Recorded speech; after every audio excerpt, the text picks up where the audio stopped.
Well, hello there. Welcome back to the Happy Healthy Hustle podcast. I'm your host, Christiane, and I'm super excited that you're here today. In today's episode, we're going to identify and connect with our ideal client and actually call it our unicorn.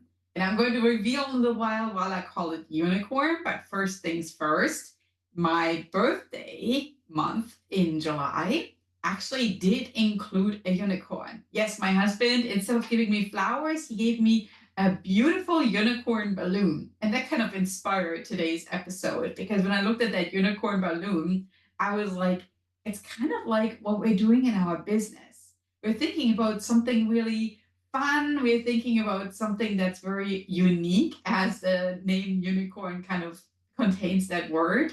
And of course, we're also thinking about something that's maybe only in our imagination.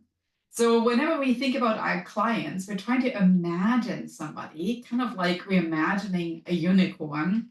And it's quite challenging. Sometimes we are really struggling with what does our client really do?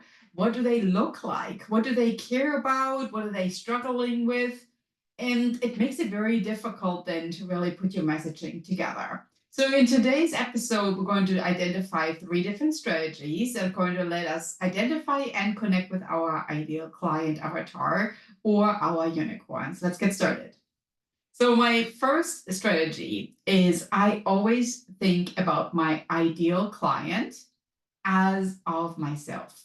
Yes, that's actually one of my absolute favorite strategies because if you're trying to help somebody as an entrepreneur, you started this business, whatever you're doing in your small business, because you struggled with something. And then you created something, and this particular solution helps you. At the same time, entrepreneurs always really help others. And by helping others, they're helping themselves. So the most successful business ideas frequently came from the fact that you struggled with something, it doesn't exist, you created it, and then this particular solution wasn't just unique to you, but other people struggled with it as well. So you started sharing about it, and this sharing then came from a point of passion because it helped you and it made you succeed. So if you think about that, your ideal client, maybe 2 to 5 years ago, not too long ago, so you can still remember it pretty well, struggled with an issue, and that might be about the time when maybe you started creating your business. So let's say 2 to 5 years ago is pretty easy to identify on our phone. You can maybe put that into a timeline on your pictures, scroll back to the pictures about 2 to 5 years ago, and then see what was it that you were doing at that particular time. What were you wearing? What were you doing? Where were you going grocery shopping? What were you eating? And most importantly, of course, that's always hard to identify is what are some of the emotions that you had at that particular point? What did you really enjoy? What did you struggle with? What is it really that you felt was missing in your life? And now think about the transformation that happened between 2 to 5 years ago and today. What would you tell yourself? What would you tell yourself not to worry about? And what would you tell yourself as like a quick shortcut to do? So sometimes we think about this concept of time travel. And in this particular case, let's maybe kind of think for a moment, if there were to be time travel, what would you tell the you 5 years ago what to do to maybe get that shortcut with the quicker solution to overcome any obstacles that that person was dealing with? Not really that you're thinking about taking different routes that you feel led to failure or bad routes, but at the same time, maybe you tried a lot of different things and none of them worked out and you felt like giving up, but you still pushed through. So that you 2 to 5 years ago might be an initial great starting point for your ideal client avatar. And frequently in business, that's actually an ideal starting point because you look at pictures of yourself and you are like, yeah, I really struggled with. Maybe you had some wellness issues, maybe you had business issues, and you just couldn't really figure out how to do certain things. It's an ideal starting point because let's assume you overcame that particular challenge right there. So, one thing would be that you're probably not the only person that struggled with that. So now, given that you overcame that problem, you can teach others how to overcome that same problem. The second way of how to get your ideal client would be maybe that you start looking at some Facebook groups. Facebook groups are perfect because somebody posts a topic and then you can look at the comments of what people say about that topic. The amazing thing is that frequently people have questions. When there are questions, sometimes there's not someone that actually answers the questions. You can think of, would I know how to answer that question?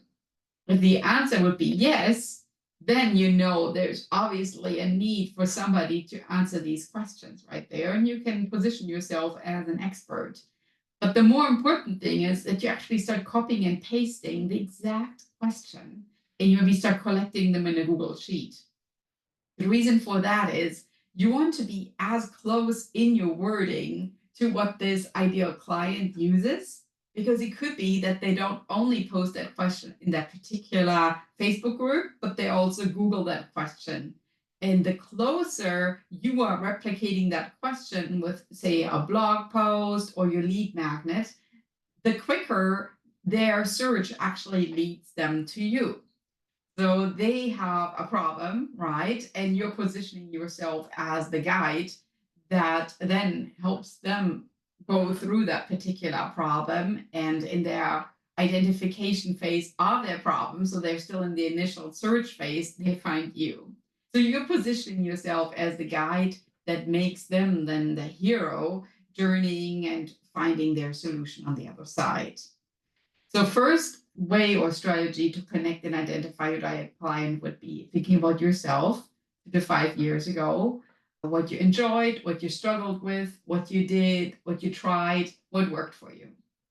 Second one would be looking at some Facebook groups, anything where you maybe see open questions, how people put those questions together, and maybe some questions that are not getting addressed that you see appear over and over again. Because if you see that same question appear multiple times to kind of like where you're feeling a lot of people are struggling with, you know that there is a market for it.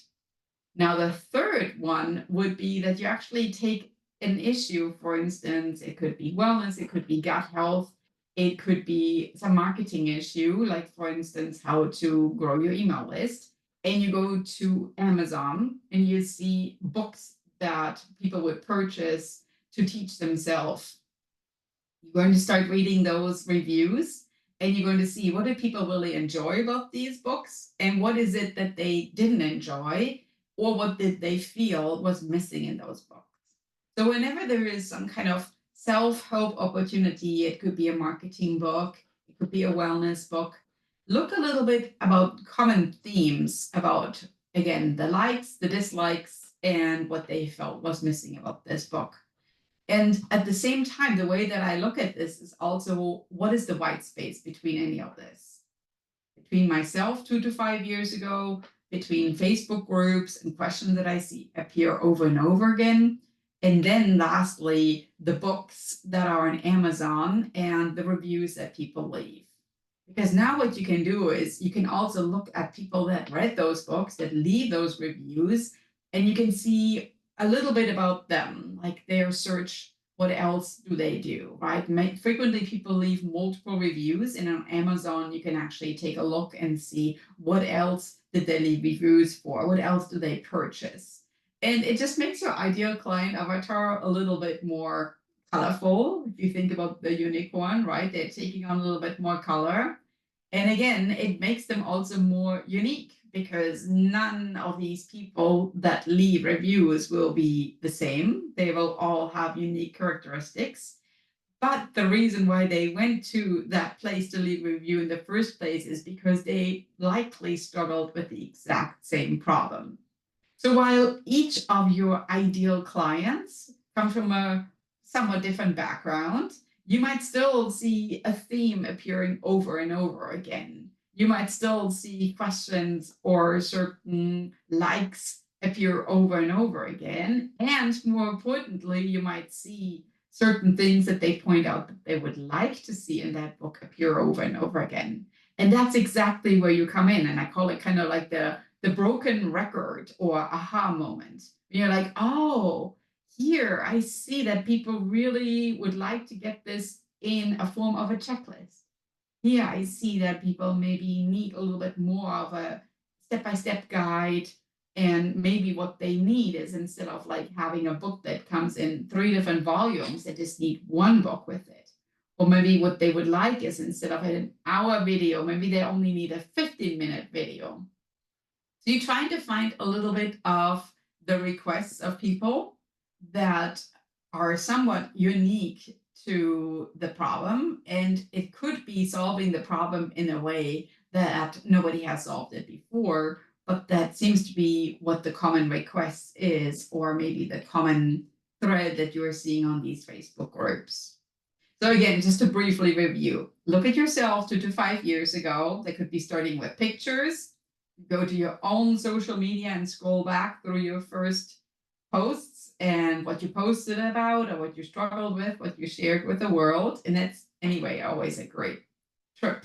Go down memory lane and see what happened 2 to 5 years ago. Secondly, look a little bit at Facebook groups, look at the questions that people post. You could even attend some webinars from other coaches and watch the webinar, but also watch what the Q&As are that are happening during the webinar and see what people are asking a lot. And then thirdly, look a little bit at the identification of solution phase. And if you're thinking about this, it is kind of like our funnel, right? So we have these different stages that we go through when we have a problem, right? It could be like very broad at the beginning. You just identify that there is a problem. And then, of course, you're trying to search for a solution. You're trying to maybe compare solutions. And then lastly, you're really getting to the point of purchasing a solution to your particular problem, and then really going on one-on-one and maybe even following up with a solution where I purchased that solution, then maybe one-on-one following up and get an additional solution. So it's that post-purchase decision. So think a little bit about those 3 different areas. I always suggest collecting all this in a Google sheet. The closer you are with regard to the wording of search terms, of questions, of maybe different feelings or memories that you experienced yourself, the better you can actually describe your unique client avatar or your unicorn. Because at the end of your day, if you think about the unicorn, everybody imagines it a little bit differently, right? So the beautiful thing about unicorns, it is just in our imagination. But the closer you can actually bring it to something that you could describe to somebody in some key terms, the better, because it makes you then much more focused and targeted. And at the same time, of course, it makes you also the entrepreneur that you really want to be, which is uplifting others by solving their problems and really helping them in a way that creates your own unique passion and makes your own unique skill set, really, as the entrepreneur that you're thriving to be. Let me know if you have any questions. And also, of course, check out my other episode on the power of the 8-second hug. I think you would totally love this because it makes you feel better, knowing that within 10 seconds, you can truly transform your mood. And there's a lot of science that goes into it. And I'm sure that you would love to know why that 8-second hug is so good for you. Let me know down there in the comments if you have any questions. I would love to hear from you, and otherwise subscribe to my channel. I can't wait to see you on the next episode of the Happy Healthy Hustle podcast. I'm your host, Christiane, and I'm super excited that you're here today.